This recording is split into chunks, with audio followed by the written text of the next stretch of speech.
Selamat pagi sahabat Tribuners yang kami hormati dan kami muliakan. Inspiration and Solution pagi hari ini kita akan membahas tentang green economy, strategi menuju pertumbuhan berkelanjutan. Kenapa harus green economy? Kenapa ekonomi hijau ini saat ini menjadi suatu hal yang sangat penting untuk menuju pertumbuhan berkelanjutan? Kita akan diskusi dengan pakarnya, Dr. Parlindungan Purba SHMM. Beliau adalah sekarang Konsul Kehormatan Republik Korea untuk Republik Indonesia di Medan. Saya sapa Konsul Kehormatan kita. Selamat pagi Pak Parlindungan, apa kabarnya? Bagus Bang Sian. Selamat pagi Tribuners. Pak Palin, senang bisa mengundang Bapak di Tribun hari ini. Dan sudah berkenan meluangkan waktunya, kita akan diskusi panjang lebar tentang green economy. Dan memang kalau kita cerita ekonomi, karena climate change yang begitu dahsyat, banjir dan beberapa faktor alam memaksa kita untuk menuju ke green economy, green environment, dan ini merupakan suatu konsep yang akan membuat bumi kita lebih baik. Namun sebelum ke sana, Pak Parlin, izin dong diskusi tentang apa sih tugas tanggung jawab dari seorang konsul kehormatan, dan bangga juga kan sebagai teman penggemar Bapak bisa melihat Bapak menjadi seorang konsul kehormatan Republik Korea untuk Republik Indonesia di Medan.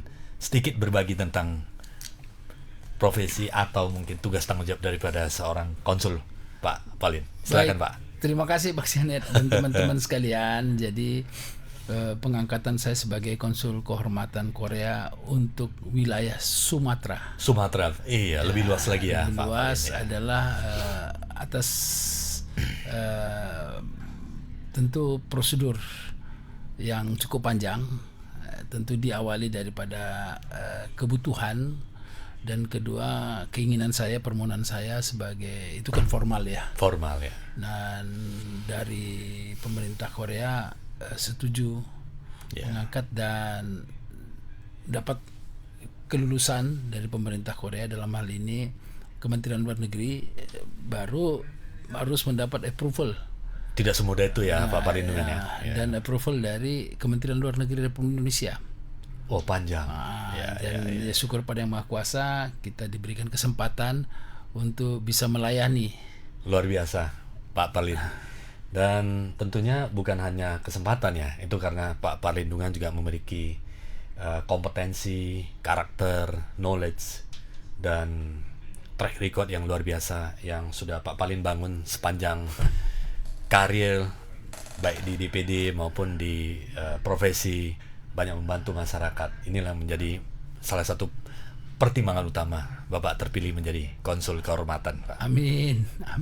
Pak Parlin, mungkin sedikit sharing tugas dan tanggung jawab apa saja yang menjadi mandatori seorang konsul kehormatan ini, Pak? Ya, tugas konsul kehormatan khususnya, jadi kita bedakan, ada konsul kehormatan, ada konsul jenderal. Iya. Kalau konsul jenderal itu adalah pemerintah yang negara yang bersangkutan. Jadi misalnya di sini di Medan ya, Medan ada konsul jenderal Jepang, Singapura, Malaysia, India. Iya. Itu ya yang saya lihat. Sisanya perwakilan negara seperti konsul kehormatan dari Polandia, dari Malta, dari Turki, dari Timor Leste, dan macam-macam. Perbedaannya adalah kalau dia konsul kehormatan adalah warga negara Indonesia yang diberikan kepercayaan dan diangkat oleh pemerintah yang bersangkutan, negara tetangga, untuk bisa mewakili kepentingan pemerintah yang bersangkutan. Apa itu? Yang pertama tentu membantu masyarakat negara itu. Saya tarik ke Korea, membantu bagaimana agar orang Korea itu di sini nyaman berinteraksi sebagai warga internasional dan bisa menjalankan usahanya dengan baik, karena ini akan berdampak kepada pertumbuhan pergaulan internasional dan juga perdagangan, industri maupun investasi dan budaya yang bisa berinteraksi, karena kita ini adalah masyarakat global. Jadi tugas yang pertama adalah menjaga kepentingan teman-teman kita, saudara-saudara kita dari Korea di sini. Nah, apabila mereka ada masalah dan lain, kita wajib membantu. Tentu ini dalam rangka menciptakan suasana Indonesia adalah negara internasional, dan saya bertanggung jawab kepada Kedutaan Besar Korea di Jakarta. Iya. Jadi sebagai warga negara Indonesia, oleh hukum internasional bisa itu. Jadi saya warga negara Indonesia yang mencintai Indonesia dan juga menjaga hubungan dan mencintai negara tetangga kita, termasuk juga Korea. Jadi dua-dua ini adalah sesuatu hal yang menjadi tanggung jawab yang merupakan kebahagiaan bagi kita bisa untuk melaksanakan tugas ini dengan sebaik-baiknya. Sangat bagus sekali ya Pak ya. Semoga membangun hubungan yang baik dan menciptakan bisnis, budaya dan sebagainya yang berkembang pesat untuk kemajuan kedua negara ya Pak. Pak Pauline, kita masuk ke green economy ya Pak ya. Ini green economy seperti apa ke depannya? Kalau melihat belakangan ini ada berbagai sertifikasi FSI, Foreign Sustainable Environment, mengharuskan kita menjaga lingkungan, dan kemudian RSPO itu sebuah sertifikasi internasional untuk memastikan bahwa sawit-sawit dan turunan yang kita kirim ke luar negeri itu tidak menggundulkan hutan dan sangat terjaga sistematik. Artinya green economy dan green environment ini menjadi semakin mandatori ya. Dan Bapak juga banyak melihat bahwa nanti green economy ini akan menjadi sebuah mesin penggerak pertumbuhan ekonomi ke depannya. Pak Pauline yang sering berinteraksi dengan luar negeri, Korea, bahkan sampai ke banyak teman-teman di Amerika, di DPD dan di eksekutif, tentunya banyak mengetahui hal ini. Pak Pauline izin untuk sharing sedikit mengenai green economy ke depannya dan support ke perusahaan-perusahaan di Indonesia, khususnya di bisnis, supaya bisa berkembang lebih baik lagi. Ya, berbicara tentang green economy dengan bahasa yang sederhana saja, di dalam pergerakan suatu organisasi saya dasarnya sederhana. Working with paper and working with people. Oke. Kita kerja dengan orang, dan paper dalam arti bukan kertas lagi, sistem. Oke. Nah, kalau di saat sekarang bicara soal people, orang sudah mengarah kepada apa tren dunia yang akan datang. Tren dunia yang akan datang adalah 3 nexus ya. Food, makanan, pangan lah ya. Ya, berkaitan dengan pangan. Karena masuk ke tubuh. Ya. Energi. Ya. Ini Food, sangat energy. diperlukan. Dan yang ketiga tidak kalah pentingnya water. Air ya. Ya, jadi people ini membutuhkan ini. Food dan water. Food, water, dan energy. Energy. Dari sini kalau kita lihat kepada paper system, nah sekarang sistem ini kan perlu ada standar. Nah seperti RCPO dikaitan dengan sawit, sudah itu gak usah yang sederhana aja. Ya. Tanaman sekarang pun harus kalau ke ekspor harus mengandung pupuk organik. Ya. Itu yang sederhana sekali. Dan saya pikir di Indonesia juga market sudah mulai, kalau kita lihat di supermarket, di mall itu udah yang ada dicari label, walaupun agak lebih mahal. Iya. Tapi semakin peduli terhadap kesehatan Ya, karena food. Nah, dan yang kedua tentu bagaimana mengolah tanah. Makanya kita tidak bisa membuka hutan sembarangan lagi. Kenapa? Karena di sini sudah ada namanya perhitungan karbon kreditnya. Iya. Berapa yang ditebang, apa dampaknya, dan yang menariknya karbon sekarang ini sudah bisa diperdagangkan secara internasional. Sudah ada price, sudah ada harga. Jadi kalau saya katakan tidak ada perdagangan ekonomi atau interaksi dunia yang tidak memperhitungkan environmental, lingkungan. Walaupun kemarin Trump kan mencabut dia tentang energi terbarukan kan. Iya, di Amerika. Dia oke, silahkan. Tapi kan masuk ke sana juga harus pakai itu gitu. Oh, oke. Jadi sebenarnya ada 2 standar ya. Iya. Mencabut, di sisi lain masuk ke negara Paman Sam ini juga harus melalui seleksi yang ketat terhadap green economy dan green energy ini. Iya. Jadi kalau bicara soal green economy ini, ya apakah energinya di situ, foodnya di situ, sudah itu water itu kan ini dasar kehidupan. Ya manusia lahir gara-gara 3 ini kan. Iya. Dia nggak bisa jalan kalau nggak ada energi. Energi itu apa? Energi dia Menggerakkan, kinetiknya. ya. Nah, tapi sekarang kan dikembangkan sedemikian rupa. Nah, tentu dalam hal ini saya melihat bahwa masa mendatang kita harus menerapkan green economy. Ya. Apakah green energy, green building, Ya. green school, green Yeah. people, green knowledge, dan green university, semua. Semua bergerak ke arah sana ya. Iya, Dan menuju ke lingkungan yang lebih hijau, ya environment. environmental. Karena ini tempat kita kan hanya itu. Apalagi sering dekat dengan bencana. Kita sekarang nggak usah jauh-jauh bang. Kita pergi kemana-mana kan bencana. Ini suasana iklim nggak terbaca kan kadang. Iya. Kadang ekstrim. Iya. Ya. Kemarin di Eropa, wah hampir 40 derajat bang. Iya. Yang lebih parah mereka. Kenapa? Karena mereka ada musim dingin dari 40 derajat ke -5. Ini kan Sangat jauh sekali. Ya. sangat jauh. Kalau kita di sini kan hanya musim panas, musim dingin gitu. Lebih terbiasa. Bukan, musim Panas dan hujan dan kemarau. kemarau itu aja di sini, nggak ya, terlampau. Jadi memang terasa. Ya. Nah ini nih yang saya melihat dari segi iklim. Dan sudah itu dari yang menarik sekarang yang sedang berkembang adalah vehicle, mobility. Mobility ya. Baik itu sepeda motor maupun roda 4. Ya itu kan sebenarnya udah pemerintah kasih mendukung itu kan. Ya. Jadi kalau di Jakarta 3-in-1 kan. Trin-1. Nah, tapi kalau dia ada biru-biru bebas. Bebas Jadi ya. kan Genap ganjil bebas. bebas ya, sama ya. taksi Tidak lah ada, gitu. ya, ya. Dan taksi juga udah mulai ke sana kan. Hmm.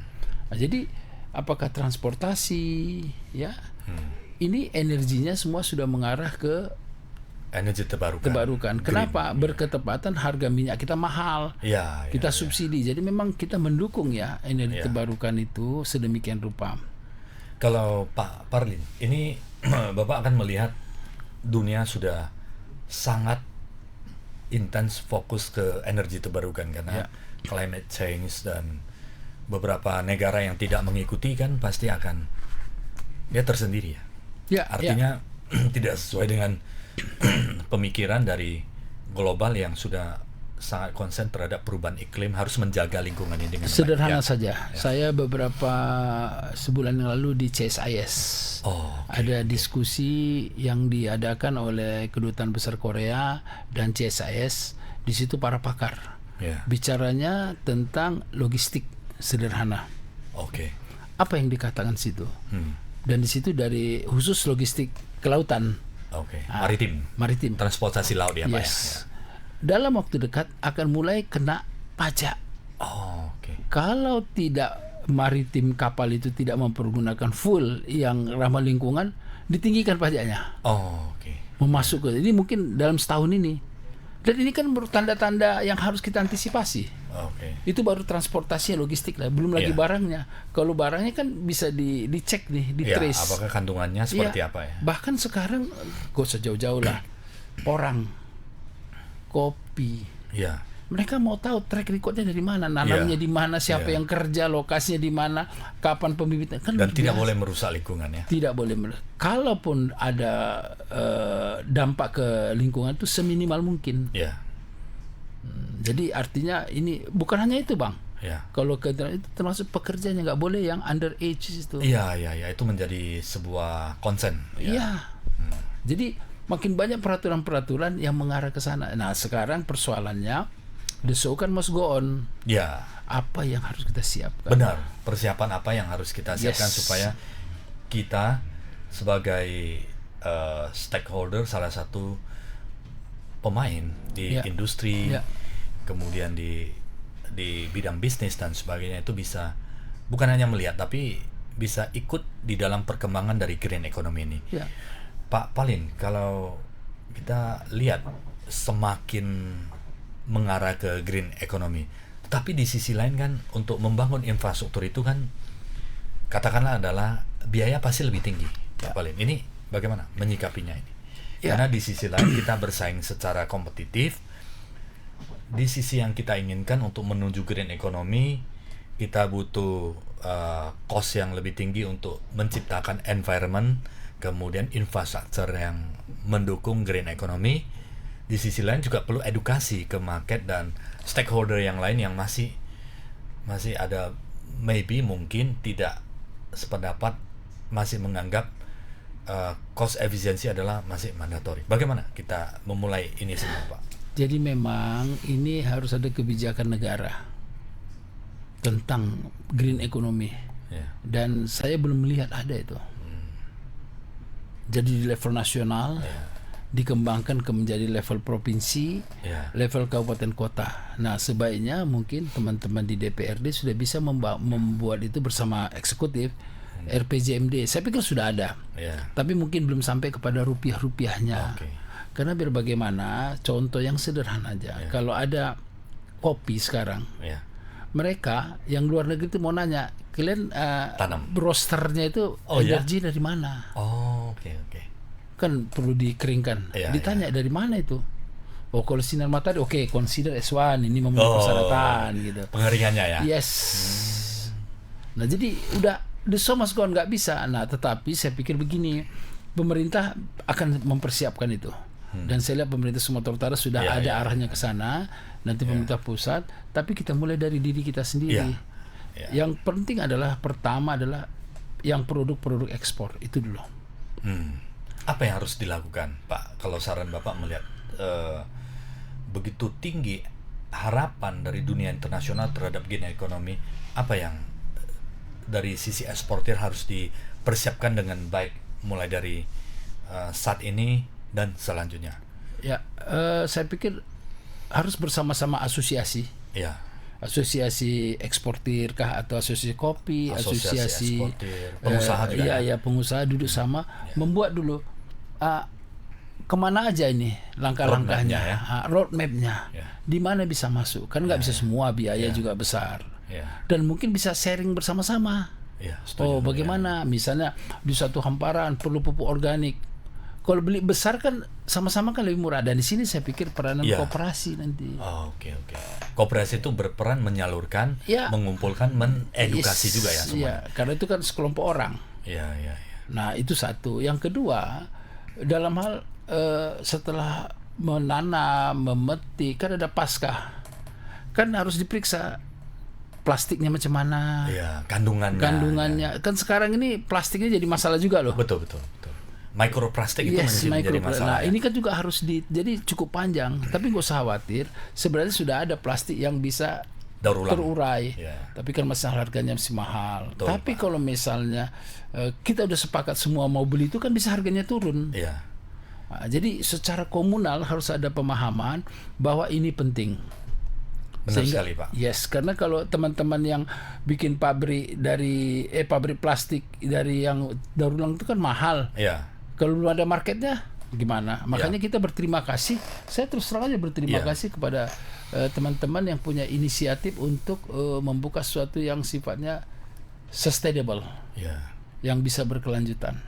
Mungkin pemikiran sustainable ini harus dibudayakan terlebih dahulu ya, Pak ya. Everyone, baik itu pebisnis, pemegang pemangku kepentingan, eksekutif, legislatif, dan masyarakat sendiri harus memahami bahwa budaya green economy ini menjadi sebuah budaya terlebih dahulu. Bagaimana menurut Bapak? Ya, kalau berbicara soal sustainable, menurut saya bukan hanya berbicara ramah lingkungan, tetapi ramah keberlanjutan. Jadi jangan membuat sesuatu sekali tembak habis, itu nggak sustainable walaupun ramah lingkungan. Nah, tentu di sini harus diawali dengan perencanaan. Dari awal merencanakan sampai kepada pasca pelaksanaan. Saya ingat ada satu istilah itu di pengembangan wilayah. Istilahnya gini, if you fail to plan, you plan to fail. Jika engkau gagal membuat suatu perencanaan, berarti engkau merencanakan suatu kegagalan. Kuncinya di plan. Nah, tentu di sini planning, pemerintah punya rancangan GBANK dulu punya ini, tapi di dunia usaha sangat penting. Dari sini mau kemana, berapa lama, berapa biaya, apa yang perlu. Nah, ini kan budaya begini yang harus kita biasakan. Kita masih belum tiba-tiba gitu. Jadi bicara sustainable, bicara perencanaan yang holistik.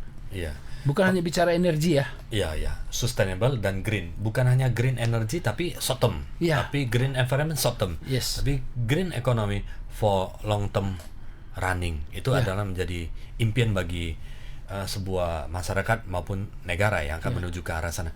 Pak Palin, tapi kan ini kan effort ya Pak ya. Butuh usaha, butuh holistik secara berkesinambungan kita menjalankan hal ini. Tentunya masing-masing perlu menyadari itu menjadi kewajiban dimanapun kita berada, apakah itu rumah tangga, apakah itu pebisnis, kelompok organisasi tertentu harus memahami dan menyadari bahwa green economy, sustainable itu adalah hal penting. Pak Palin, ini bagaimana membuat budaya ini supaya menjadi budaya yang benar-benar bergulir seperti bola salju dan berkembang secara terus-menerus. Kita masih lihat yang sederhana ya Pak Palin ya. Sungai kita masih tidak bersih pengelolaan. Artinya ada budaya-budaya yang memang masih belum terlaksana dengan baik. Itu di sisi kehidupan yang paling mendasar. Di beberapa kota Pak Palin, Jakarta sudah mulai nampak ya dibersihkan secara terus-menerus, dan kemudian edukasi walaupun tantangan terhadap pelaksanaan di lapangan masih tinggi. Di Surabaya beberapa waktu zaman wali kota sebelum Bu Risma, dan kemudian dipopulerkan juga gubernurnya Ibu Khofifah Indra Parawangsa, dan itu ada beberapa lokasi menjadi contoh. Sungai itu dibersihkan, kemudian bekerja sama dengan perguruan tinggi, research. Di sungai itu banyak ditemukan plastik, popok, pampers, bekas-bekas anak-anak kecil, balita. Itu kemudian dikumpulin dan oleh tenaga pendidikan, profesor doktor itu kemudian dikembangkan, dan ternyata bisa didaur ulang menjadi pot bunga, dan itu sangat bagus, dan sekarang ada beberapa tempat yang menjadi wisata.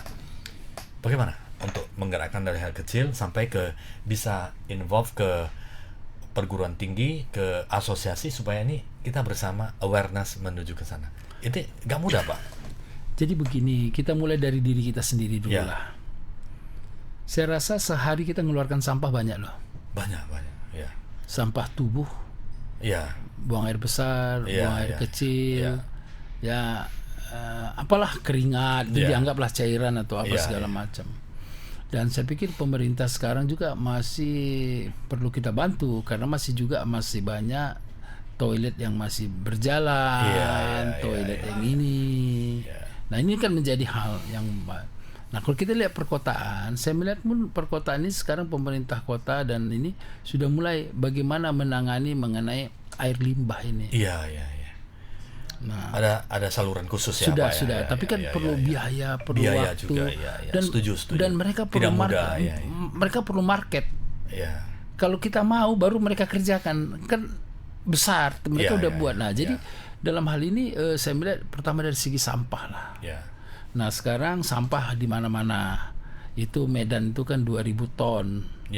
Tapi syukur ya pemerintah pusat sudah menerapkan waste to energy. Waste to energy itu dalam waktu itu dekat. sangat dalam waktu dekat. Menarik ya. Sudah bagus. Tapi masalahnya itu kan waste to energy yang 1000 ton, 2000 ton. Bagaimana sampah-sampah yang kecil-kecil ini? Nah, mudah-mudahan bisa seperti tadi dikelola menjadi plastik lah, menjadi yang bisa sesuatu yang berguna. Bahkan plastik itu bisa menjadi seperti apa untuk menggantikan aspal gitu kan, ada di India. Itu kan perlu upaya yang panjang untuk itu. Perlu karena begini, orang kita ini kalau nggak berdasarkan contoh nggak yakin gitu. Harus memberi contoh Pak di sini perlu pemerintah masuk. Dan kita bersyukur sekarang banyak NGO internasional yang bicara soal ini. Nah, silahkan kalau ada yang tertarik silahkan cari di Google yang mau dia membantu untuk bicara environment, karena environment ini adalah hal yang tersedia. Itu pertama. Yang kedua, bagaimana caranya supaya tumbuh kesadaran terhadap ini? Saya mau katakan sampah itu bagaimana kita merubah mindset.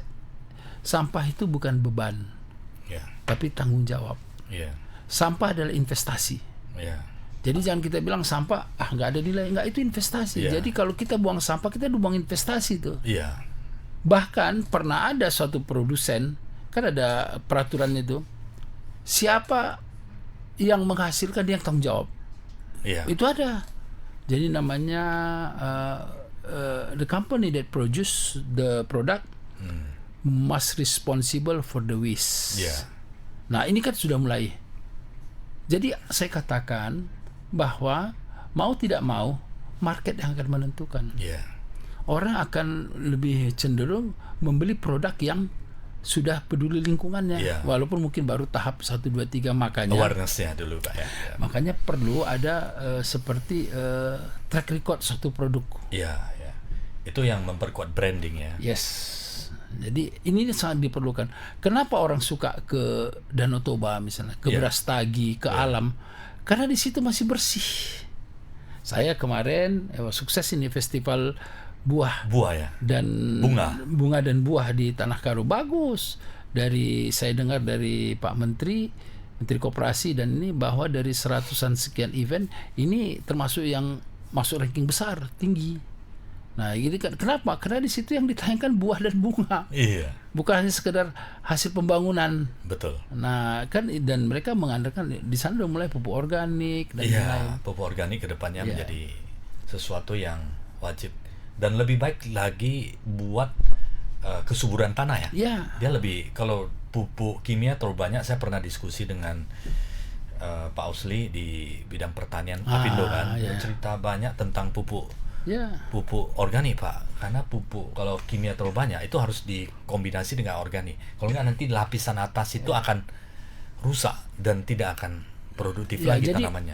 saya boleh mengatakan apalagi kayak seperti kelapa sawit dan lain itu sudah mulai di track record oleh market.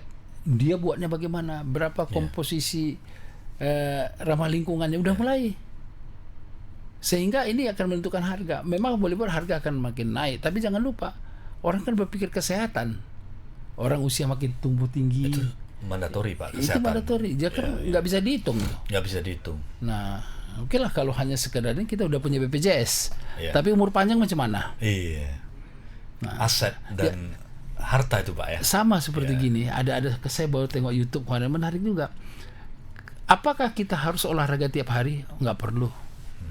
Tetapi kalau kita sering olahraga, usia di saat tua akan lebih nikmat, lebih nyaman. Nah, artinya apa? Tergantung kita kan. Iya. Bisa nggak olahraga? Bisa aja. Tapi nanti waktu udah tua tuh sakit ini. Tapi Iya. kalau udah olahraga mungkin, jadi mungkin seperti gitu yang Pola pikirnya ya. pola pikir yang saya melihat soal lingkungan ini. Iya, iya. Menarik Pak. Dan sebenarnya potensi di Sumatera Utara ini juga sangat besar sekali ya. Dan tentunya buah-buahan, sayur-sayuran yang seperti bunga ya.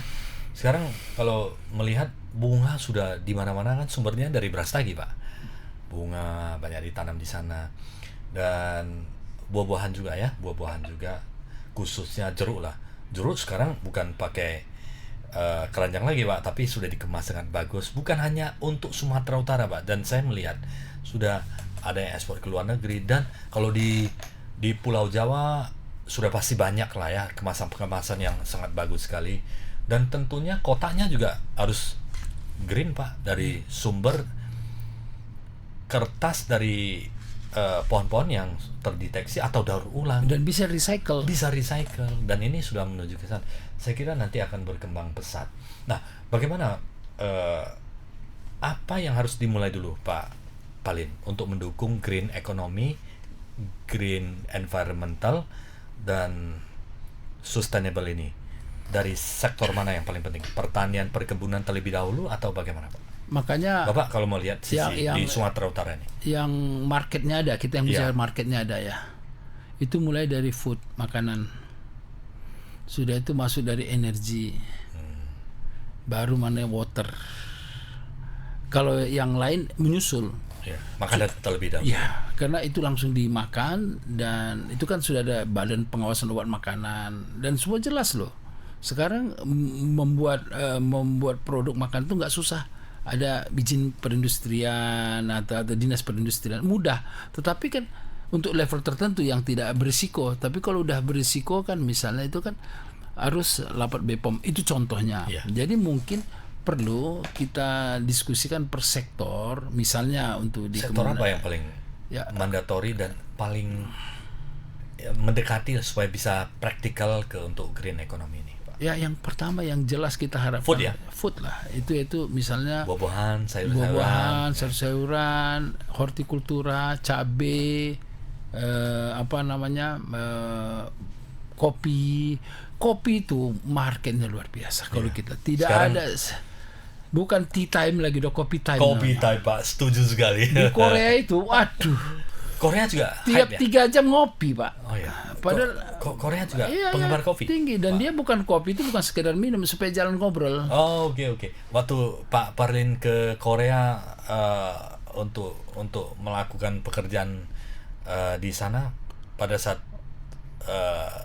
tugas di sana, bagaimana melihat kopi keadaan? pagi ya? kopi, jam 10 kopi, siang makan kan, ada kopi lagi.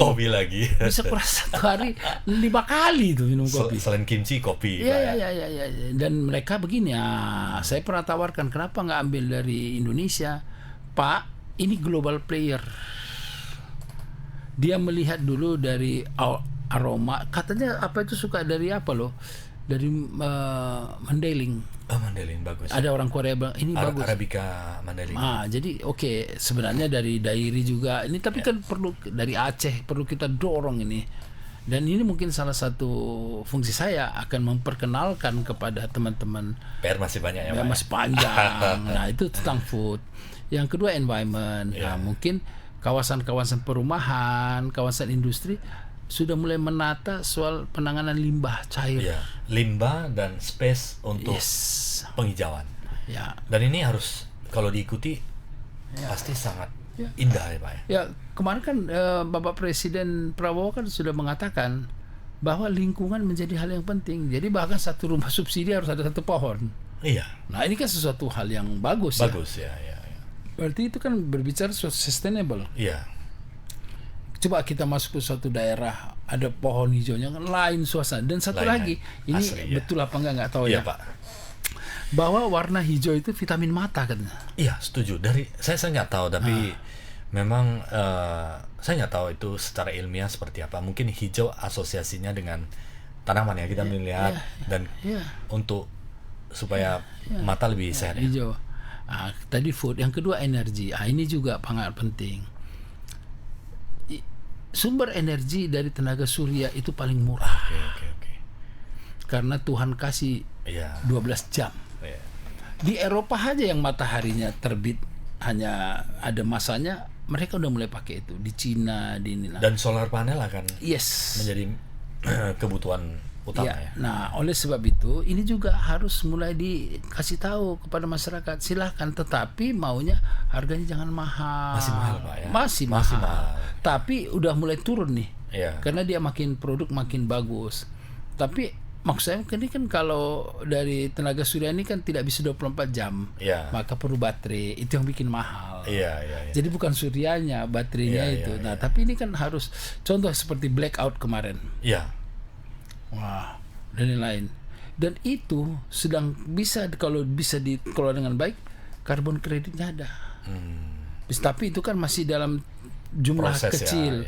Nah, jadi sekarang ini kita juga saya mendorong, ayo pabrik-pabrik di sini mulailah pakai PV solar. Ada beberapa di kawasan industri, Pak.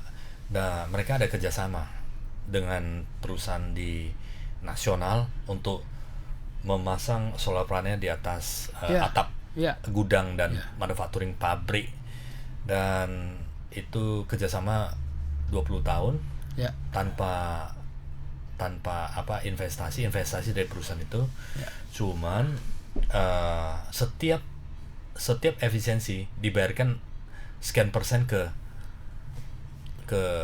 penyedia solar panel. Jadi istilahnya sama-sama efisiensi. Kalau orang udah mau masang solar panel, nggak keluarkan duit. Dia invest.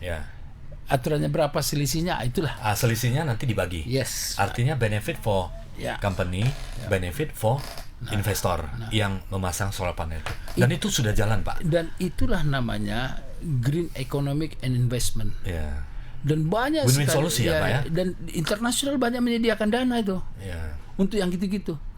Nah, jadi tentang solar ini ada dua ya, satu yang dengan rooftop, Ya. satu lagi yang IPP. IPP. itu misalnya Lapangan terbuka. ya, lapangan terbuka, Oke. 1 megawatt 1 hektar Itu gitu. yang besar. Itu yang besar, atau yang komunal gitu. Nah, ini nih ide-ide begini, dan itu bisa berkembang juga misalnya di Nias.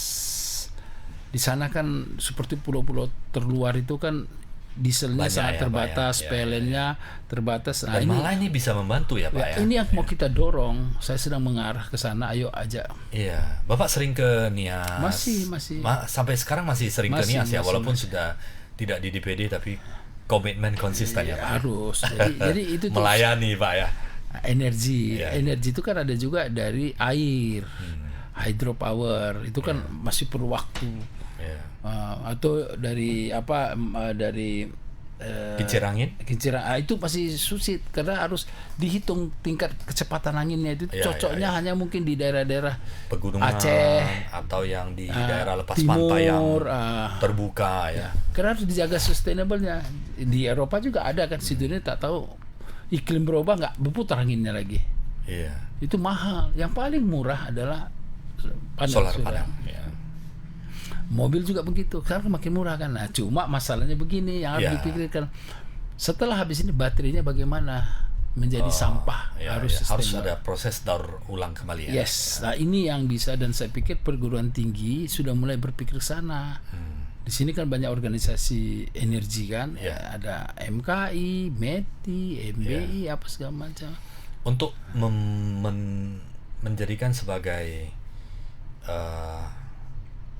proses lah, bisa menemukan cara dan solusi untuk bisa daur ulang dan sebagainya. Apa yang perlu disupport ke perguruan tinggi supaya research and penelitian ini mulai ke arah sana? Apakah dari profesor-profesor ilmu terapan dan bidang ilmu tertentu mulai perbanyak research di bidang ini, dan dukungan dari apakah dari Kementerian Pendidikan bagaimana supaya mewujudkan ini Jadi saya pikir menjadi begini. seperti di luar kan STEM, Science, Technology and Engineering and Maths itu menjadi faktor untuk pertumbuhan sebuah bisnis dan ekonomi sebuah negara kan, karena banyak researchnya. Apakah di Indonesia sudah menuju ke arah sana, Pak Palin? Ini udah mulai. Ya. Dan sekarang sudah tumbuh kesadaran kalau riset atau apapun harus sesuai dengan market. Ya. Harus tanya sama industri. Kalau kami riset ini ada manfaat apa tidak? Ya. Sehingga betul-betul nanti, makanya itu kan sekarang pemerintah kan ada namanya hak cipta kan. Ya, Jadi seperti cipta, kita punya sekolah gitu kan di Universitas Mutiara atau Universitas Mika Utama. Kalau bisa mereka kan bikin mau wisuda bukan riset skripsi. Oh ya. Harus betul-betul fokus tanya dulu dunia industri. Perlu nggak ini? Ya. Nah, kalau sudah itu daftarkan ke hak ciptanya. Ya. Nanti bisa dijual. Setelah jadi mungkin ini menjadi pemikiran yang inline ya, Pak ya. Jadi bermanfaat, dipatenkan, bernilai ekonomi. Dan arahnya ke environment lah. Oke.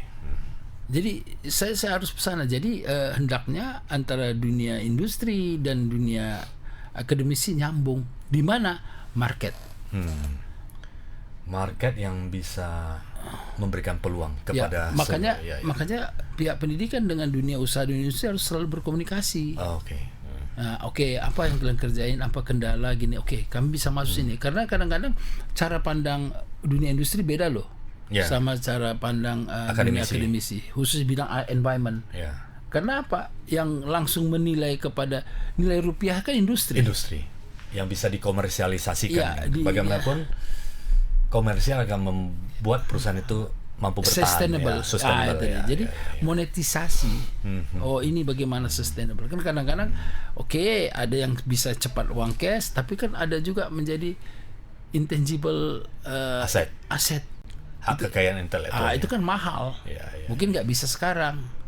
Dan di dalam marketing saya rasa itu. Dan apakah kalau tantangannya ini, Bapak, ini kan sebuah konsep yang sangat bagus ya pemikiran Pak Palin bahwa dunia industri yang mengerti market dan kemudian harus didukung dunia akademisi mendukung penelitian supaya industri ini berkembang. Ya. Keduanya bersatu untuk mendapatkan market monetisasi yang bagus supaya ada berkembang lah dari sisi finansial. Ya, ya. Dan ini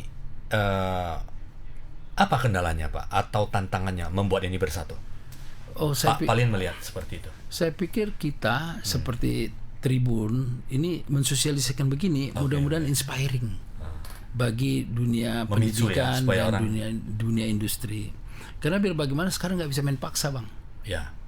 Segala sesuatu itu harus tumbuh dari diri supaya sustain. Supaya ada keinginan dari dalam. Jadi bisa kita paksa, tapi sudahlah. Nah, kita kan bicara sustainable economic ini bicara kesadaran dan long life. Iya. Nggak boleh main paksa ini, Bang. Iya. Misalnya aku suka sama Abang, paksa nggak boleh, Nggak Bang. bisa. Biarilah alamiah, nanti kan. Ya.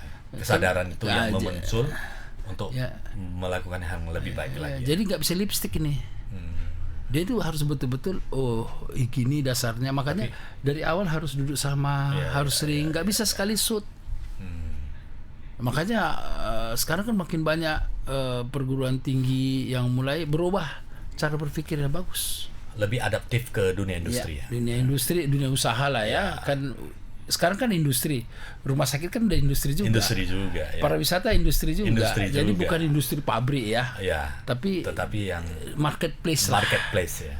Artinya bukan marketplace dalam arti online, tidak. Industri pariwisata, Ya. industri menjadi sebuah industri yang ada proses, input, proses dan output ya, Pak ya. Ya, industri laser misalnya. Apa di laser tuh? Wellness lah, macam-macam lah. Kenapa nggak kita kembangkan misalnya okup yang untuk kesehatan itu sustainable itu sebenarnya. Cuma belum ada penelitian yang mendasar tuh. Saya mengajak ini teman-teman perguruan tinggi, coba teliti dong tentang okup. Nanti tanya siapa yang mau gitu. Jadi jangan buat-buat sendiri juga gitu. Makanya disitulah peranan daripada asosiasi konsumen itu. Apakah organisasi pengusaha. Dan kalau ini bersatu impact-nya dahsyat ya Pak ya? Iya, karena Pak marketnya jelas. Dia pun mau buka itu berani. Udah jelas di studinya tadi kan di perencanaan begini yang bisa datang tiap hari itu dia. Iya. Ada data penelitian. Iya. Market, teknologi maupun benefitnya ya. Dan bisa dimonetisasi itu menjadi sebuah faktor. Menarik Pak Palin kalau kita cerita green economy panjang ya dan tidak akan habis-habisnya karena berbagai sektor strategis termasuk 10 sektor strategis yang menjadi fokus utama seperti energi, finance dan kemudian pertambangan, industri pertanian perkebunan. Saya tertarik itu soal pertambangan.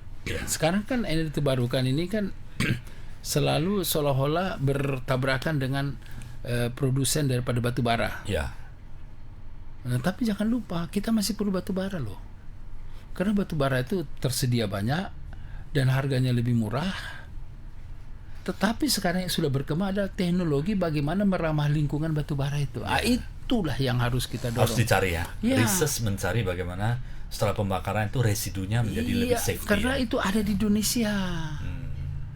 Sia-sia kita masa ada nggak kita pakai. Tapi tentu kan ini kita peduli kepada lingkungan, kita bantu riset. Dan saya dengar seperti kemarin ada teman tuh di Bukit Asam ya sudah mulai nih pakai teknologi dari mana gitu. Jadi artinya semua bermanfaat jadi dunia usaha. Dan salah satu ada satu berkata dosen kita itu Ibu Vivi dia meneliti apa itu dari batu bara itu bisa menjadi seperti besi yang paling kuat. Oh ya.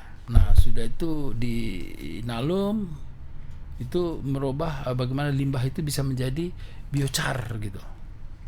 Nah memang baru tahap laboratorium. Iya. Tapi itu kan menjadi cikal bakal industri yang berkembang ke depannya. Iya. Ya kita bangga juga lah kalau suatu ketika penelitian kita berhasil dan banyak paten internasionalnya ya Pak. Iya, kita dukung gitu. Baik Pak Palin, thank you sudah inspirasi dan diskusi banyak. Satu lagi. Ya. Green building. Oke.